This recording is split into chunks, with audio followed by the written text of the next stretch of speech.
September మాసానికి సంబంధించి అన్నమయ్య జిల్లా మదనపల్లి 33వ వార్డు పరిధిలో అర్హులైన లబ్ధిదారులకు ఎన్టీఆర్ భరోసా పెన్షన్ల పంపిణీ కార్యక్రమాన్ని పండుగ వాతావరణంలో నిర్వహించారు. ఈ కార్యక్రమానికి ముఖ్య అతిథిగా ఎమ్మెల్యే షాజహాన్ బాషా హాజరయ్యారు. ముందుగా స్థానిక టీడీపీ నాయకులతో కలిసి లబ్ధిదారులకు నేరుగా పెన్షన్లను అందజేశారు. ఈ సందర్భంగా ఎమ్మెల్యే మాట్లాడుతూ సూపర్ 6 సంక్షేమ పథకాలు రాష్ట్ర ప్రజల జీవితాల్లో వెలుగును నింపాయన్నారు. ఎన్టీఆర్ భరోసా పెన్షన్లు, తల్లికి వందనం, అన్నదాత సుఖీభవ, స్త్రీ శక్తి, ఉచిత గ్యాస్ సిలిండర్లు వంటి పథకాలు దేశ చరిత్రలో సరికొత్త అధ్యాయమన్నారు. వితంతువులు, వృద్ధులకు 4,000, పాక్షిక వైకల్యం కలిగిన వారికి 6,000, పూర్తి వైకల్యం కలిగి మంచానికే పరిమితమైన వారికి 15,000 ప్రతి నెల అందజేస్తూ వారి జీవితాలకు సీఎం చంద్రబాబు నాయుడు భరోసా కల్పిస్తున్నారన్నారు. ఇటీవల మరో చారిత్రాత్మక ఘట్టం ఆవిష్కృతమైందన్నారు. హంద్రీ నీవా కాలువ ద్వారా కృష్ణా జలాలను కుప్పానికి తరలించి రాయలసీమ జిల్లాలను సస్యశ్యామలం చేయడం జరిగిందన్నారు. రాష్ట్ర అభివృద్ధి, ప్రజల సంక్షేమానికి కూటమి ప్రభుత్వం కృషి చేస్తుందంటే వైకాపా నాయకులు జీర్ణించుకోలేకపోతున్నారన్నారు. 5 ఏళ్ల పాటు భూకబ్జాలు, దాడులు, దౌర్జన్యాలకు వారు పరిమితమయ్యారని, దీంతో ఏపీని సర్వనాశనం చేశారని విమర్శించారు. మదనపల్లి పరిసర ప్రాంతాల్లో వైఎస్ఆర్సీపీ నాయకులు దాదాపు 150 ఎకరాల భూమిని కబ్జా చేశారని, వారిలో అంత నిజాయితీ ఉంటే తిరిగి ప్రభుత్వానికి ఆ భూములను అప్పగించాలని సవాల్ విసిరారు. ఇప్పటికైనా వారి తీరు మార్చుకోవాలని, లేదంటే ప్రజలే వారికి బుద్ధి చెబుతారని హెచ్చరించారు.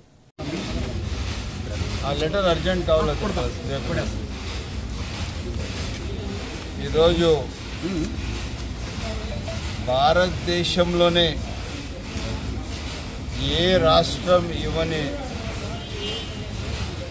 వృద్ధాప్య పెన్షన్, వితంతు పెన్షన్, వికలాంగుల పెన్షన్, వృద్ధాప్య పెన్షన్ 4,000, వితంతు పెన్షన్ 4,000, వికలాంగుల అంగవైకల్యం కలిగిన వాళ్లకు 6,000, 10,000, 15,000 ఇక్కడే పంచాం. ఇప్పుడు తెల్లవారి 8:30 గంట అయింది. 8:30 గంటకు అధికారులు, మా పార్టీ నాయకులు ఇళ్ళ దగ్గరికి వచ్చి 1వ తేదీ 8:30 గంటలకు వాళ్లకు బ్యాంక్ కూడా ఇవ్వదు, 10:30 పోయి లైన్లో నిలబడి తీసుకోవాలి. ఆ విధంగా ఈరోజు ప్రభుత్వం ప్రజల పట్ల సకాలంలో స్పందిస్తుంది. రాష్ట్రమేమో ఆర్థికంగా బాగలేదు, రాష్ట్ర ఆర్థికంగా కుదించిపోయింది. వైఎస్ఆర్ పార్టీ చేసిన అరాచకం ఇంత కాదు. ఆర్థిక నేరాలు ఎన్ని ఉన్నాయంటే ఇంకా సరిగా చెక్ చేస్తే జీవితకాలం వీళ్ళు జైలులో ఉంటారు. ఎస్సీ సబ్ ప్లాన్ మళ్లించి డబ్బులు డ్రా చేసిన చరిత్ర వైఎస్ఆర్ పార్టీ. అది ఒక చట్టానికే మార్చేశారు.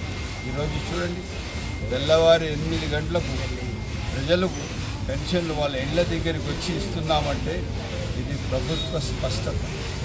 పెద్దలు చంద్రబాబు నాయుడు గారు ఇచ్చిన మాట మేరకు ఆ మాట సకాలంలో అమలు చేస్తున్న ప్రభుత్వం ఇది. ఈరోజు ఇవన్నీ సకాలంలో అమలు చేస్తున్నామంటే ఒక బాధ్యత కలిగిన ప్రభుత్వం, ప్రజలతో కూడిన ప్రభుత్వం. మొన్న వైసీపీ నాయకులు ఏందో హంద్రీని నీళ్ళు వెళ్ళిపోయిన కుప్పానికి, మీ మొగాలికి అంత మాత్రం నీళ్లు ఏ రోజు పోలే. మీరు వచ్చి మంచి నీళ్ళు వస్తే కూడా 2,000 టీఎంసీలు సముద్రంలో కలిసిపోయినాయి. పోలవరం కంప్లీట్ చేయని దద్దమ్మలు మీరు ప్రజల పట్ల మాట్లాడేది కాదు. మీరు ఒక ప్యాకేజ్తో వచ్చారు, 1,000 కోట్లు, 1,00,000 కోట్లు దండుకున్నారు. మీరు ఎప్పుడు ప్రజలు తిరిగిస్తారు చెప్పండి? సిగ్గు లేకుండా మాట్లాడతారు. ప్లాట్ల గురించి మాట్లాడుతారు, ప్లాట్లు కబ్జాలు టీడీపీ లేదు. ప్లాట్లు ఏంది? ఈరోజు 150 ఎకరాలు లిస్ట్ ఇస్తాను నేను, మొత్తం మదనపల్లి సరౌండింగే. దమ్ముందా వైసీపీ నాయకులు వచ్చి నిలబడి వాళ్ళ ఆ భూములన్నీ రిటర్న్ ఇప్పిస్తారా ప్రజలకు? ఎవరెవరు భూములు ఎక్కడెక్కడ కబ్జాలు చేశారు? మీరు జీవో టీకేటీ భూములకు అనుభవంలో ఉండే 20 ఏళ్ళ అనుభవం ఉండే జీవో తెచ్చి, ఆ జీవో రాకముందే మీరు మొత్తం ప్రభుత్వంలో కొనుక్కొని పేదోనికి రూపాయి 60 రూపాయలు ఇచ్చేసి భూములు కబ్జా చేసిన చరిత్ర వైఎస్ఆర్ పార్టీ, వైఎస్ఆర్ నాయకులది. సిగ్గు లేకుండా మాట్లాడుతున్నారు. ఈ చరిత్ర జీరో. ఇదే కాకుండా ఈరోజు మున్సిపల్ కౌన్సిల్లో కూడా అభివృద్ధికి అడ్డుకుంటున్నారు. అదే జరిగితే రేపు జరిగే కౌన్సిల్కి మొత్తం ఎక్కడెక్కడ మీరు అడ్డుకున్నారో ఆ ఏరియా ప్రజలు వచ్చి మీ ఇళ్ల దగ్గర కూర్చునేస్తారు. నేను ముందే హెచ్చరిస్తున్నా. ఏదన్నా మంచి జరిగేటప్పుడు దానికి పూర్తి బాధ్యత తీసుకొని పనిచేయాలి. ఎక్కడైనా పని చేయకపోతే మీరు జరిగే పరిణామాలకి మీరే బాధ్యత. అభివృద్ధిగా జరగాలి. అర్థమైందా? మాటలకు పరిమితం ఉండకూడదు. ఈరోజు సరిగ్గా చెప్తున్నాను నేను.